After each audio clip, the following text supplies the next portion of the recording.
Hey T Squad, it's me, Color Me Pynk, and I am here with this week's All Tea All Shade Real Housewives of New York, Season 14, Episode 12 review. Want to let you guys know that I have several Fashion Killer videos dropping this week.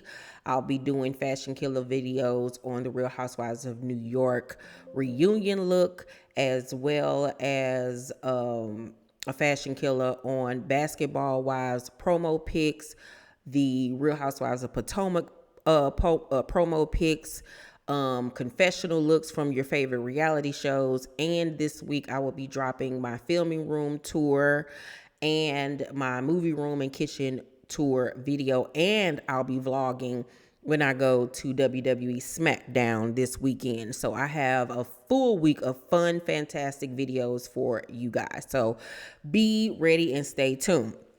Okay, so on tonight's episode of RHONY, Jessel and Pavi go out for breakfast, and she wants to talk to Sai so they can get an understanding about how she was raised, because she feels like there was a miscommunication there, and she feels like Sai and Erin think that she's trying to compare struggles or trying to make her life seem like a struggle bus to relate to them, and that's not the case. We then learn that Pavi planned a staycation for them so they can have some sexy time, some alone time, some parent, couple, husband, wife time with each other. And Jessel is really excited about this because they need it. Truly, they need it. But the one thing I will say that I like about Pavi and Jessel is they seem like they have a good friendship, like they laugh and have fun together. Then we see Jenna meet Brynn at a gay bar. And Brynn was like, look, I have gloves. I'm ready to finger bang. Say what you want about Brynn, but Brynn is hilariously funny to me, because Jenna was like, girl, no, you're not. Girl, you don't even know what you're doing. Girl, you're going to poke somebody out with that. But one good thing about Jenna and Brynn linking up is that Brynn is a great wing woman, because, you know, she's really flirtatious. She has no problem saying anything to anybody. And these girls come over to the table, and it's this little young girl that clearly is into Jenna. And the whole time she's talking to Jenna, Jenna is just acting so awkward. Like she's not an older woman. Like she don't know what she doing, like she a fish out of water. Like, I understand you just got out of a relationship, girl, but you ain't that green to the dating scene. Like, literally the other day, Jenna literally just posted herself in the bed with some woman, and it looked like they engaged or something. Like, girl, stop. So the girl flirting with Jenna and, you know, talking to her, and Jenna keep on talking about how she don't know how to flirt and how she just got out of a relationship. She even told the girl a teeth fake. I'm like, girl, what is you doing? Oh my God, Jenna need to go to dating 101. What is going on? So Brynn steps in and gets the girl to give her number to Jenna. And the girl writes her number on Jenna's forearm. And I'm like, Jenna, you ain't got no phone? Brynn, you ain't got no phone to put that number in? Like, what's going on? I mean, it was cute, but it was kind of low-key weird. And at some point, Jenna get on the stage and start dancing. I'm like, you can do all of that, but you can act awkward in front of this girl like you don't know what's good.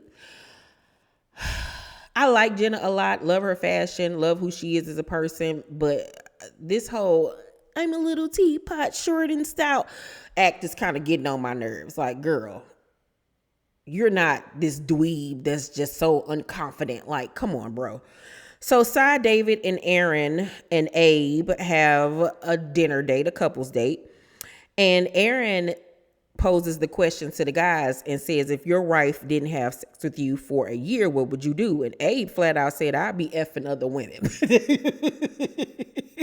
And Erin was like, well, damn, say how you really feel. And Erin was like, I would have sex with another man. And then they get on the topic of Abe and Erin having this plan at some point in their marriage to either do a threesome or swing or something of that effect. Abe wants them to both have relations with somebody else while in the same room. So nothing can be left off the table. Each one of them will know fully what the other one did and all of this stuff, but it can't be anybody they know or anything like that. So Erin was like, Jenna said if it's a gay man, then it's fine because it's just sex. Huh? It don't work like that. Like, what? You could have sex with a straight man and it could just be sex. Like, it don't mean that he gonna want you and want to do it again. You know what I'm saying? He could be disgusted by looking at Abe. And Sai was like, you would do that? And she was like, yeah, I would do it. And I was like, well, okay. We have learned a lot about Abe and Erin. I mean, whatever get your freak flag flying, I'm fully with you, child. I don't think I could necessarily do it. Have sex with a gay man. I mean, now as far as no, I couldn't swing. I couldn't do it. Now, I've always had a fantasy, however, of a man in the front and a man in the back, but neither one of them could be my man. Like, this would just have to be some fun time type of time. Yeah, but what's y'all fantasy? What's your fantasy? So Brynn goes book shopping at this place called Bauman Rare Books. I've never heard of it, but I'm so intrigued now. You all know I'm an author. I love to read. Reading is fundamental. It's one of my favorite things to do.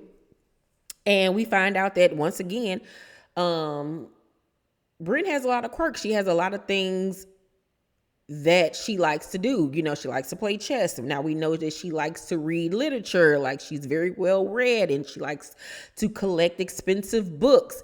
And like, I would have loved to go on there with her. Like, they had a first edition Jane Eyre, I think that's how you pronounce her last name. I can't remember. Book. Like, oh my God, they had The Hobbit, and like, oh my God, I would have just been in book heaven. Okay, like, one of my favorite things to do when there were actual bookstores would be to go to the bookstore and just roam the aisles and find new books to read and magazines and all of that stuff. Like, I miss it so much. But anywho, so she says that she loves a man with a Centurion black card and a library card. And I was like, girl, you speaking my language. Yes, ma'am.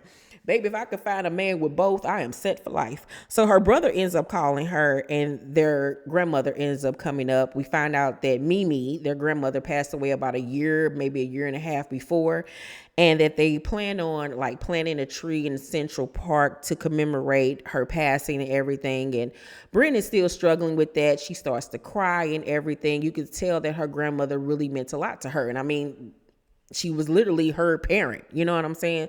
So it's very understandable. Ubah invites the girls to do a healing session. It's like a sound bath and all that stuff. All the girls come except for Brynn because she tested positive for COVID. So the lady has them lay down on their back and tells them to bring their inner child out. And Sai is just like, girl, when is lunch? Because you know she always hungry. Like, she's just not into it. I don't think I would have been into it either. I would have done it, but I think I would have ended up just laying there and falling asleep, to be honest with you, because my inner child and me, we Gucci. Ubah, however, breaks down and cries about her mom. And we know that she's struggling not having her mom around because her mom passed. And I think that Ubah really needs family. You know what I'm saying? She really needs her family around. And I don't know how much she gets to go back and visit her father and them, but it's obvious like she needs to go back home for a minute. Like, yeah. Bring Chanel in. You know, Chanel Ayan from Dubai is her cousin. Like, bring her in. Jessel then asks Sai to lunch. And Sai says in her confessional she really don't want to go. Like, she do not want to be bothered with Jessel. Obviously, at this point, she's made in her mind that her and Jessel just don't click. They just don't vibe. Erin knows himself over in the cut looking, trying to figure out what's going on. I'm like, this is your problem. This is why you almost got beat up by Ubah, because you need to mind your business. So Jessel ends up trying on her little lingerie set for her husband, Pavitt, before they have their little staycation. And I see why she did not like what Jenna picked out for her. It's just not her. Like, when she go there. And it looked really good on her. Like, Jessel has a great body. Like, that lingerie set was everything. I was like, get it, girl. Come on. And I don't know. Like, Pavitt didn't really give me the reaction I was hoping for. Like, he said she looked nice. Maybe it's an Indian thing. I don't know. Like, he said she looked nice, but it wasn't given like, dang, like va va boom, because she looked good. But I don't know. So at the end of the episode, Sai and Jessel meet up, but Sai gets there first. Jessel is 45 minutes late. She does not call and say she's going to be late. And so Sai is really annoyed and aggravated because she didn't want to be there in the first place. Now this girl is late. She don't call. Yeah, I would have been mad too, because she was like, it's a weekday. I got to work. I got several things to do. You know what I'm saying? Like, So Jessel finally arrives and apologizes for arriving late, but the damage has already been done pretty much. So Jessel tells her that she and Pavitt, did their staycation, that they had relations. But Sai don't believe it. She was like, there was no details or anything. And I was like, well, the girl said it took her 20 minutes to even get revved up. Like, she was, nervous and everything. And it was kind of awkward. I mean, how many details you want her to go into? Like, you don't even want to be there. So maybe she picked up on that vibe. I don't know what this is about Sai and Erin just thinking that everything that come out this lady mouth is a lie. I think that they probably did something. Was it good? Probably not. Maybe that's the case. But I think that they probably did the Uchi Wally Wally Uchi Bang Bang. So then the conversation of Pavitt going to Vietnam comes up, and Jessel says that he's going to Vietnam for a mileage run. What does that mean? Does that mean he's trying to get like mileage points for air flights? I'm so confused, because she says that he's going for 24 hours and that this is something that he does often. And Sai is looking like, girl, say that again and say it slowly so you can hear yourself, because you cannot be serious. Even I was looking like, Jessel, you sound about a fool. Like, what is going on that this man will go all the way to Vietnam for 24 hours? Huh? Is he going to check in with his other family that he's really interested in? Like, that don't sound right. I need more context, okay? And hopefully the men come out at the reunion, because that don't make sense to me. By the way, we only got 2 more episodes before the reunion airs. So Jessel then brings up her feeling like Sai thought that she was comparing her past with hers, and apologizes if that's how it came across, because this wasn't her intention. Now, I felt like her statement and her apology was so genuine. Sai, however, could care less, and even says to her, to be honest, I really don't care.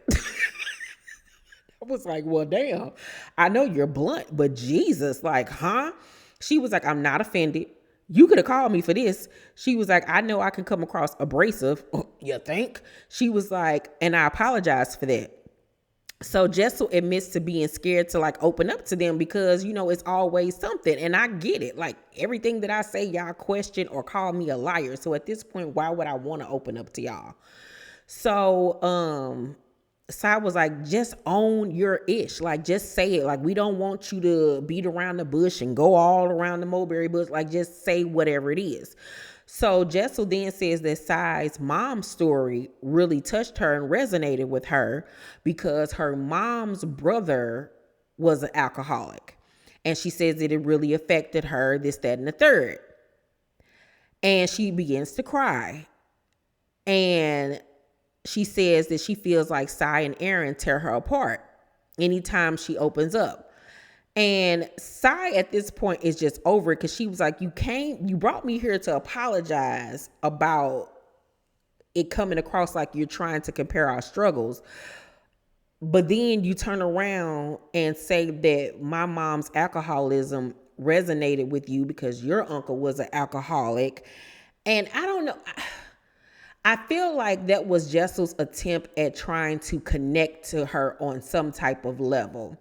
And Sai has already made it up in her head that Jessel is trying to ride the struggle bus or the trauma bus to, like I said, fit in with them. You know what I'm saying? But I think that it's coming across in a more calculated way to Sai, when it's really, I don't think that that's what Jessel is intending to do. I think that she's genuinely just trying to find a place where they can connect on something, because it's not connecting for them. And it seems like on next week episode, the situation gets even worse. And they're going to get into it. And then on the season finale episode, we know that Sai and Brynn fall out. Like they fell out to the point where they have not spoken since then, because we're going to find out at the season finale that Brynn told one of the girls in the group something that Sai told her off camera. And it was something very, secretive for Sai, and Brynn wasn't supposed to tell anybody. So baby, it's gonna be a mess. I think that Sai was being way too mean to Jessel. I think she was doing team too much and just being nasty because she could, because trust and believe she would not give that same energy to Ubah. We saw that last week. She did not want no smoke. And I think that she treats Jessel like that because she knows that she can. And I didn't like that. I really honestly didn't. It's one thing to be annoyed or aggravated or whatever, but you don't have to be rude and nasty about it. I really didn't like that at all. And it was very unbecoming of Sai. I give this week's episode of RHONY a C+. A C+. It seemed like the next 2 episodes might rev up, but I honestly feel like for season 15, they need to add one more girl. They need to add a wild card, or they need to add like one more housewife, because remember originally it was supposed to be 7 of them, and then the one girl ended up backing out. But I think that it needs to be one more housewife and maybe like 2 friends of the show. We need more energy, and we need a wild card. We need somebody that's going to get on the table and dance. We need somebody that's going to take their top off. Like Brynn is wild, but she's not wild enough. We need somebody that's going to cuss you out. Okay. We need a New Yorker. Okay. Somebody that's going to hawk and spit. Like I heard rumblings that they might bring Leah McSweeney back to the show. I would like Leah on the show. I know a lot of people fell out of favor with Leah, but I still like Leah a lot. I would like to see a Leah back on the show, or somebody else. We need that main character energy. We need some more vivaciousness, because as of right now, I love the girls, but I think that they're a little bit too constrained and worrying about how they're going to look. Like you can tell they're not really being their 100% authentic self. And I need somebody to bring them out. Like we're used to the housewives getting drunk. Let's just be honest. We're used to RHONY girls getting drunk boots, and we're not getting that from these ladies. You know what I'm saying? We need some people that's going to party. Okay. We need to jazz it up a little bit. But y'all let me know what y'all thought about the episode down below in the comment section. Make sure to thumbs up this video, like and subscribe, and hit that notification bell button. I love you, and I'll see you on the next one. Bye.